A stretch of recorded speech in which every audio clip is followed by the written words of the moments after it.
Ladies and gentlemen, how are you doing? It's your brother Bolo here, and I hope that my audio is not sounding too bad. If it is, I apologize. Now, in this one, ladies and gentlemen, I want to say welcome to everybody that's coming in. Please hit that like button, share the live, subscribe, hit the notification bell, and click all so you can get all notifications. If you are not getting all notifications, please consider to join my WhatsApp group or join my WhatsApp channel. If you need the information to any of these things, you can hit me up on 876-451-6535. Just text me, join WhatsApp group, join WhatsApp channel. Now we have the MAGNITSKY app. If you look in the description of this actual and most of the videos in the last few days, you will see at the top of the description, can you help me to sign this petition? If you are interested in helping us Jamaicans here in Jamaica fight corruption and crime in high places in our government, and to hold the government accountable, so who figure to jail, go to jail. Please sign that petition. We need 10,000 signatures, ladies and gentlemen. Now, in this particular video, Mr. Byron Scott, our Mystic Sensation, Byron went in, ladies and gentlemen, with the information, with the evidence, and we're here to share. This one is a classic, I must tell you. Get your popcorn, whatever is your snack up choice. Get your beverage, and let's get ready for this really rough ride for the labor ride. Oh my God, let's get. All right, now that is melting pot. Now, my Jamaican people, remember earlier today I promised that we are going to deliver something that a lot of us know, but when it coming from a Jamaica Labour Party stalwart, then trust me, it can't get any more credible than that. And this Jamaica Labour Party stalwart decided that he has to speak the truth for history. Because some narratives that have been shaping as it relates to the 80s is lie. As it relates to Edward Seaga, right? Doing this and making, several development, right? He came out. As a matter of fact, he was a part of Edward Seaga administration. And he said, for the future, for the children to know the truth, he has to come out and speak the truth to make Jamaica know the history as it relates to Edward Seaga, who was his boss. And every majority of us know him. So let me show you. And he was, as a matter of fact, he was a mayor in Montego Bay in Jamaica Labour Party administration. Right? And this man is a stalwart. Now listen to this. Let me share this document, my people. Make we get into it, the truth as it relates to Edward Seaga. The 80s, truth about the 80s. Let us get into it. Here it is, my people. Jamaica debunking the myths about the 1980s under Edward Seaga. We know that when we finish with this document, of course, Melting Pot is going to bite into it. Springs is going to bite into it. And Jamaica should bite into this, in this level of awareness. Now, this done on the 9th of June, 2022. Edward Seaga, here he is. Now,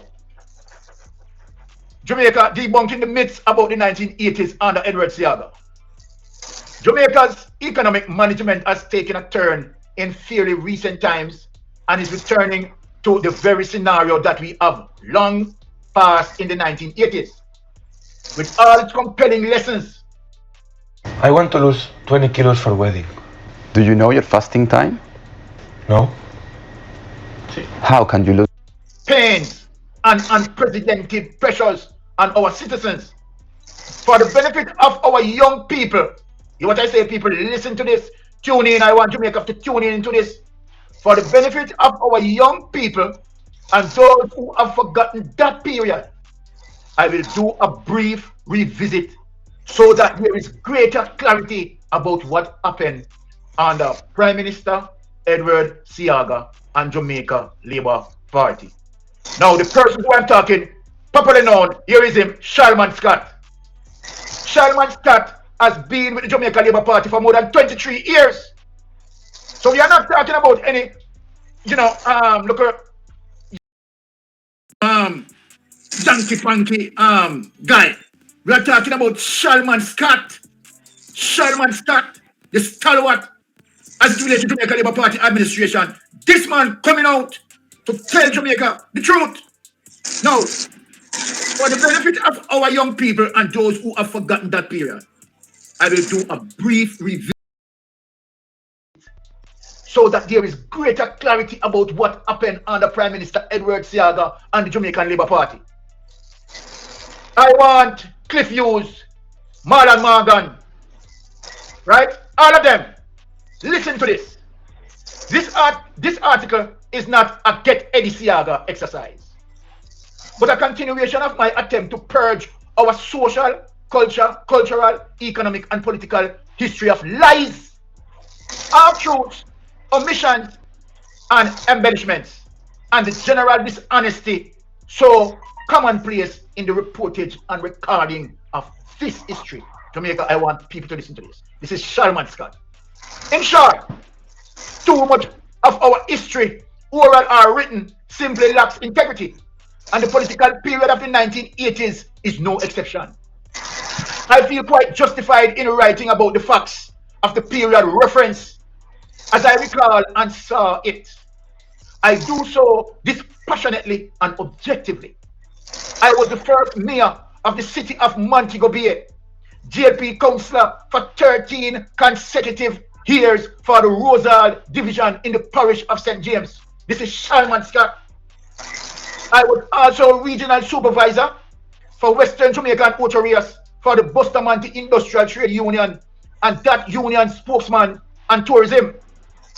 In addition, I was lecturer in Caribbean Trade Union history at the University of West Indies School for Continuing Studies, and a plan this we are dealing with. As it relates to Western Jamaica, the Jamaica Maritime Institute and the Jamaica Tourist Board Visitor Information Section, Montego Bay area. I was also visiting lecturer in the History and Social Science Department at the Northern Caribbean University, Mandeville, Manchester. Later on, I was host of the RJR program aired from Montego Bay called The Western Response, produced by veteran journalist and broadcaster Marlene Stevenson Daly. Daddy, I have been a political analyst for multiple media platforms for over 33 years, Jamaica. So this is a well-established person, someone who had built the Jamaica Labour Party. He has never been a People's National Party. Sherman Scott. 33 years in Jamaica and occasionally for the British Broadcasting Corporation.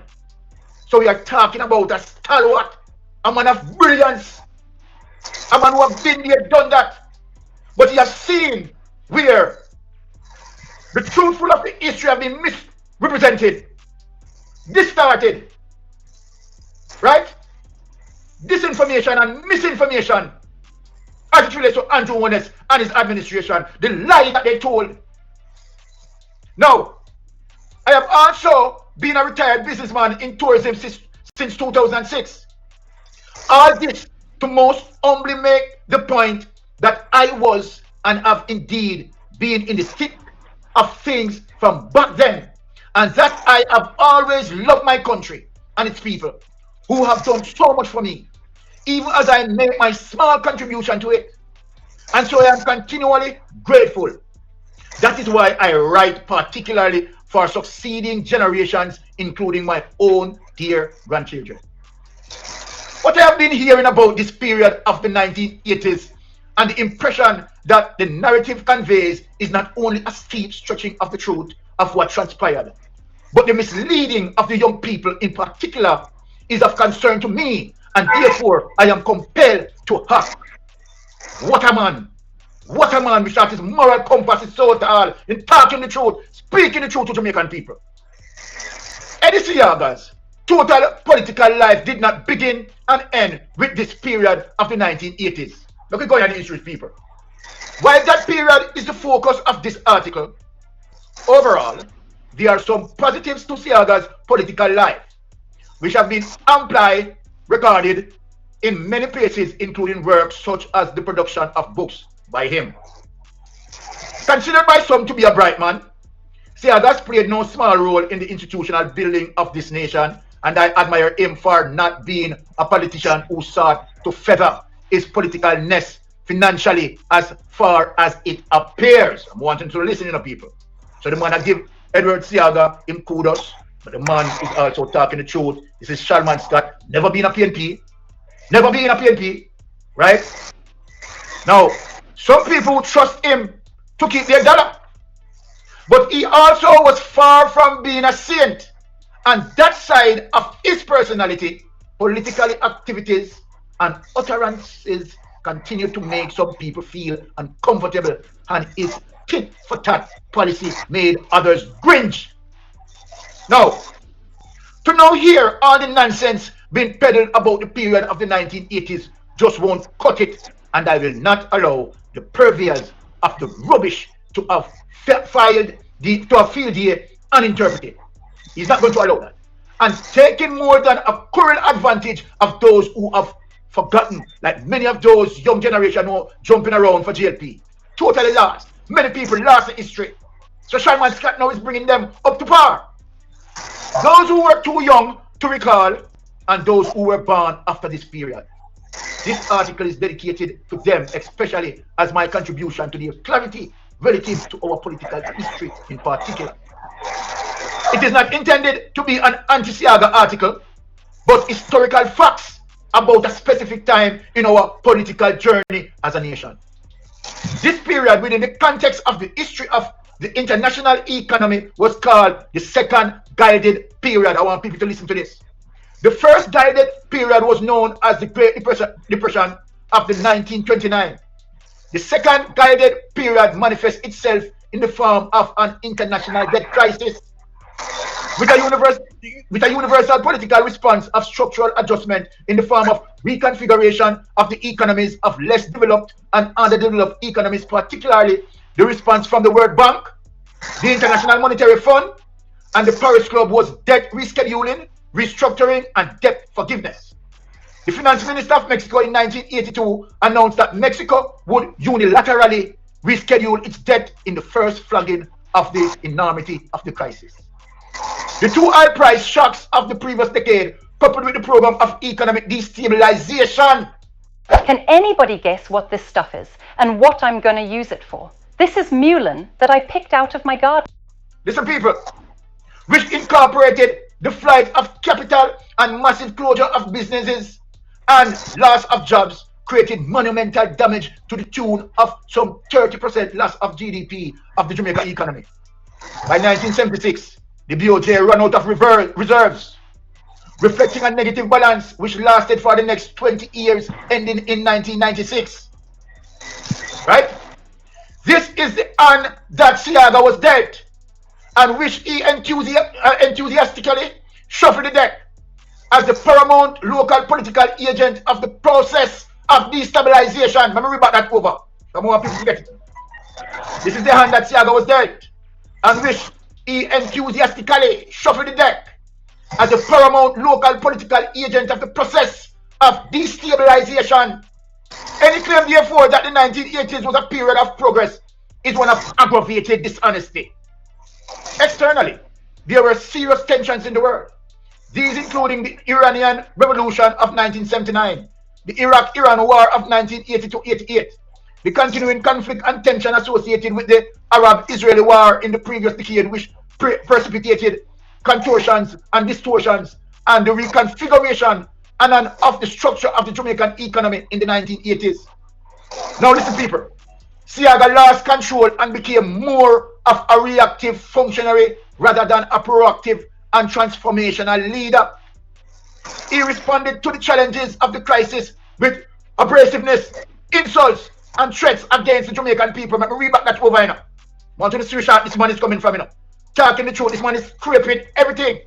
Seaga lost control and become more of a reactive functionary rather than a proactive and transformational leader. He responded to the challenges of the crisis with abrasiveness, insults, and threats against the Jamaican people. As Sherman Scott is saying this. In 1980, when Seaga came to power, the Jamaica debt to GDP ratio was 63%. More people put this in their head now. In 1980, when Seaga came to power, the Jamaican debt to GDP ratio was 63%. Remember that Michael Manley, right, was ruling before. The debt ballooned to 262% of GDP in 1989. So while Seaga took over from Michael Manley, which the debt to GDP ratio was 63%, right? During Edward Seaga time from 1980 to 89, the debt ballooned to 262% of GDP in 1989. And me say that, as Sherman Scott saying this, which represent an increase of 315.8% in Jamaica indebtedness over the 9-year period of the JLP Seaga administration. Hold on the people, let me talk to you. Let me talk to you people. Wanna come here? Wanna come here and listen to me now? Seaga took over power in 1980. And in 1983, Seaga called a snap election for Michael Manley. Michael Manley said now contest it. Seaga, who was the Minister of Finance from 1983 to 1989, Seaga run Jamaica having the 60 seats in Parliament and all the municipal council. People want to see the disgrace and the embarrassment. 1983 to 1989, Seaga has no opposition in Parliament. None. Let me read back over the paragraph and couldn't understand what happened in 1983 to 1989. Right? To show you that the Jamaica Labour Party has no innovation. And when we said that Jamaica Labour Party has never built Jamaica, people coming up with all of them foolishness and all of them lies. See the evidence here. In 1980 when Seaga came to power, the Jamaica debt to GDP ratio was 63%. Do the history. Run the statistics. Between that period to 1989, the debt ballooned to 262% of GDP in 1989, which represents an increase of 315.8% in Jamaica's indebtedness over the 9-year period of the JLP Seaga administration. You tell me, an administration that controls 60 seats, have no opposition, not one opposition, control all municipalities in Jamaica, have the chance to put Jamaica and build Jamaica into Singapore. Damn it, Jamaica! You look on the history. You look on the history. Ask Big Mama to read this history. Ask Ross Davis to come and read this history. Enough people don't want to speak it. Enough people don't want to talk it. Between 1983 and 1989, Seaga called a snap election in 1983. Controlled 60 seats. All members of Parliament, they are JLP. They were JLP. And as a matter of fact, Seaga was the Minister of Finance. He controlled the money. All municipalities, Seaga control it. So when you roll up and down and talk about road and fixing and rail, he has the country with all 60 seats. All the municipalities. Look at that. Any single digit growth in the economy, in the face of the growth in debt, was of no particular significance and consequence. It must be noted that the source of the minimal growth over the period. Play this game with us. Let's go. Make your very own monster. Primarily due to a reduction in oil price in 1986 and beyond. Contrary to popular belief, this was not due to any successful investment projects nor any new investment apart from sweatshops in the garment industry. He locked them down to it. That is to show you how wicked and cruel this man is. David Rockefeller, who came to turn Jamaica into the Singapore of the Caribbean, packed his bag and left Jamaica in less than 5 months of his arrival, following several disagreements with Seaga. People don't listen to the history, man. Some come listen to the history. Most ironically, the flight of capital continued under Seaga with ExxonMobil, the principal oil refinery, pulling out of Jamaica. Don't look at that, people. Edward Seaga single-handedly wrecked Jamaica. The gas station lines were long and uncomfortable as people who had urgent business to attend to were locked in gas lines for hours. Life in Jamaica began to make no sense, people. No sense. Migration and brain drain gained momentum. The major backside companies followed closely behind Exxon, leaving Jamaica. Want to hear that, people? Want to hear this, man. From 1980 to 1983, the JLP government under Seaga failed a minimum of 4 IMF tests. I can read back that over now. From 1980 to 1983, the JLP government under Seaga failed a minimum of 4 IMF tests. And as the pressure of a rapidly deteriorating economy hit Seaga, he seized on a distraction of the political crisis in Grenada and called a snap election in 1983. The PNP did not contest, and so JLP had all 60 seats in the parliament and 21 in the Senate. People want to see the level of work business. When JLP they point out about this and point out that the Jamaica Labour Party stayed in power more time than the People's National Party, but yet the People's National Party have so many social programs. So who care about Jamaica? Who care about Jamaica? I'm read. The PNP did not contest, and so JLP had all 60 seats in Parliament and 21 in the Senate. With no opposition in Parliament, Seaga began to indiscriminately wield his axe. Now, people don't hear this, you know. Instead of the man build the country, you know, people. The man has 60 seats in Parliament and 21 in the Senate.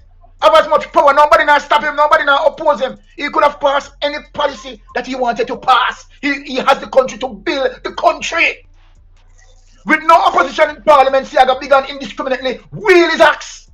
This included the tax axe as well as his axing of many government departments, resulting in widespread closure and thousands of redundancies. Mighty God, man. Jamaica people want to look on the document. I don't know PNP write this, you know. I'm glad I don't know PNP write this, you know.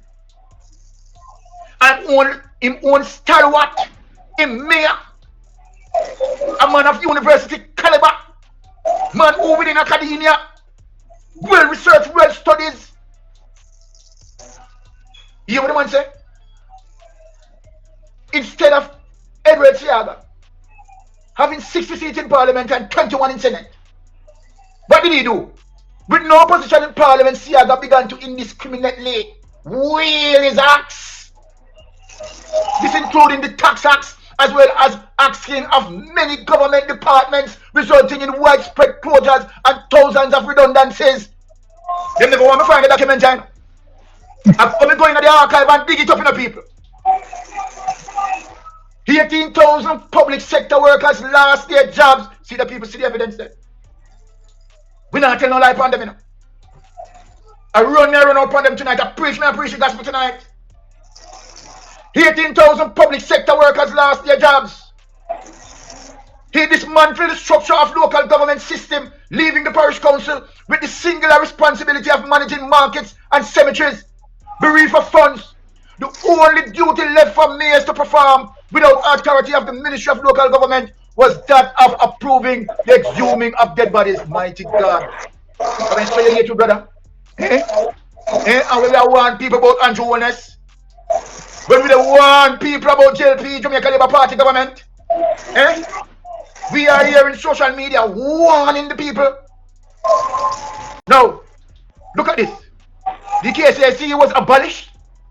Ducking Field and Grain Sugar Estate were closed. Many teacher colleges and Jamaica School of Agriculture closed. An auction system introduced where those who wanted foreign exchange to conduct business could apply to BOJ twice per week on Tuesdays and Thursdays. Several hospitals were either closed or downgraded, including Ulster Spring, Spalding, Alexandra, Noel Homes in Lucy, Hardly in St. Thomas, listed to be downgraded. And that is why now JLP now they damage their care and show Uno who is JLP. You think the American will love him? You think American will love him? You think say American will love him? Because America, you understand? You think America wants to see we develop and become strong? No. We are black people, we need to suffer. The community health care program was abolished. The spraying of ganja, justifiable or unjustifiable, were damaging other legitimate economic efforts of the rural poor, in particular beef farmers and coffee farmers. The man damaged Jamaica. Ladies over 180 pounds, start your 7-minute indoor walk. Justifiable or unjustifiable, were damaging other legitimate economic efforts of the rural poor, in particular beef farmers and coffee farmers. The man damaged Jamaica.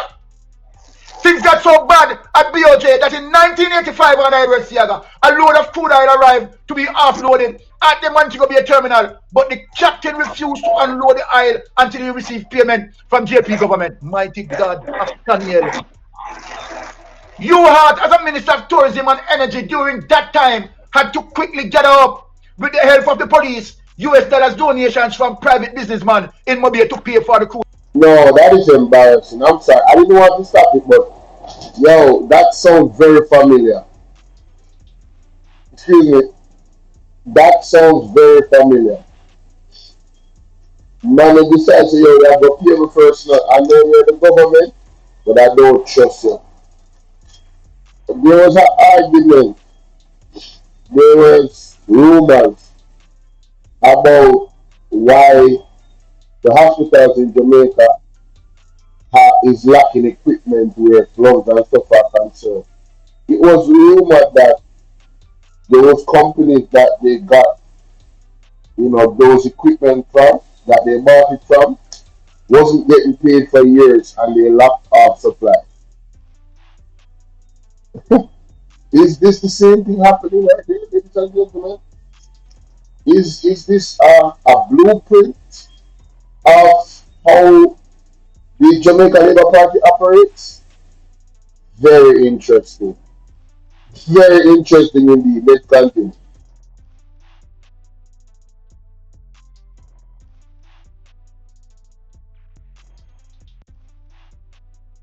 From JP government. Mighty God of Daniel. Hart, as a Minister of Tourism and Energy during that time, had to quickly gather up with the help of the police US dollars donations from private businessmen in Mobile to pay for the crude oil. You see how Seaga turn Jamaica. What a Jamaica in mud. Drag down Jamaica in dirt. Pull Jamaica through the gutter. One man do this, damage our infrastructure. Hey, let me tell you something, man. After a successful effort of the JP government begging private citizens to pay its oil bill, the BOJ was able to pay the cargo ship captain his money. Oh my, what a disgrace. He unloaded the crude oil and left Jamaica shores. One of the manifestations of the policies of Seaga in the 1980s was the dramatic increase of the flow of people on the streets selling for survival. These were the victims of downsizing and right-sizing programs gleefully pursued by Edward Todd Seaga.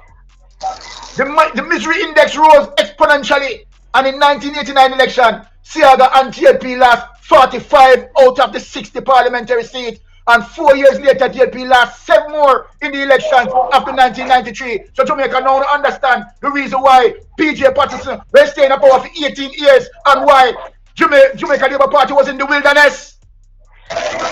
This is a document explained to you all why Jamaica Labour Party was in the wilderness and should have never come out of the wilderness. Jamaica Labour Party is a natural evil to Jamaica. Whenever the People's National Party build it, Jamaica Labour Party break it. So what we are paying, building up and breaking down politics with the Jamaica Labour Party, and now you put back Andrew Holness in power and give him third term. Yes, Jamaica, we have it coming. This represents a total of 52 seats within 4 years after being in power for 9 years leading up to the 1989 election. When I look at it, people. When I look at it, I'm not done with it yet, I teach you the judgment in the people. The ongoing attempt to pass off 1980s as anything but an ugly and painful period for the Jamaican people is tantamount to the GG being given a throne speech to read in 2011 by the JLP government that the economy has fully recovered. Me like and put that. Now, what's this now, people? This after the IMF cut the flow of funds from the previous year in June 10, 2010. Now, Bruce Gordon, he started to talk about now, people. Because Bruce Gordon is from 2007 to 2011. So this again, another JLP mashed down in a Jamaica, Hey, look here, this man speak the truth.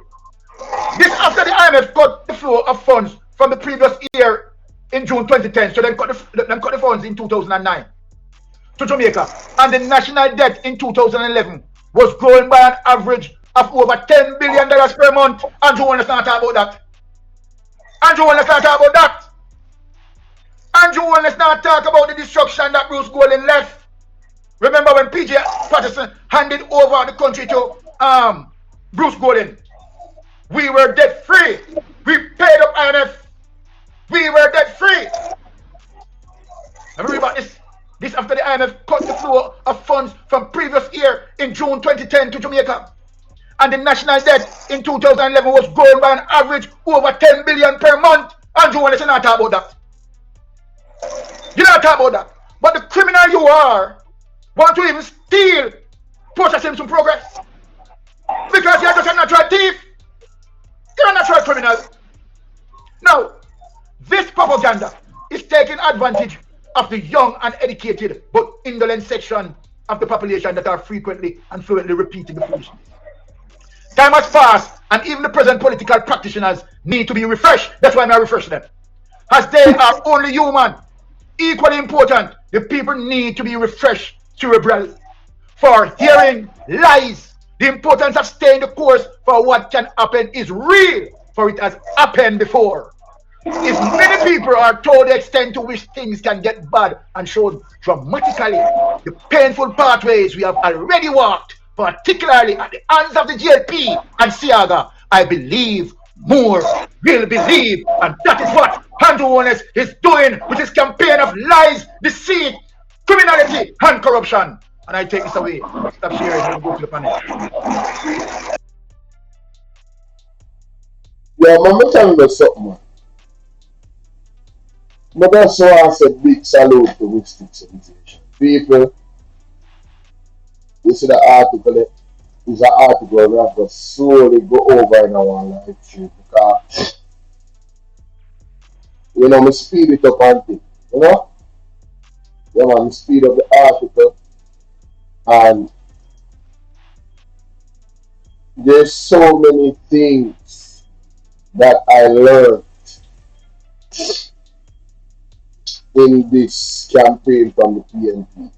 That article confirmed a lot of truths in regards to the People's National Party and what they were saying happened versus what the JLP said happened. You know what I said? Yeah, man. Make sure to go subscribe to Mystic Sensation. I wanted to start up the comment section because that was a mouthful. That was a lot. And make sure to go watch the live stream. Yeah? Come on, watch the full live stream, yeah? Come on, watch the full live stream. That was straight bombshells. Big up Mystic Sensation. And thank you for all you're doing, sir. Thank you for educating us. Trust me. Big up, big up, big up. Big up your wife.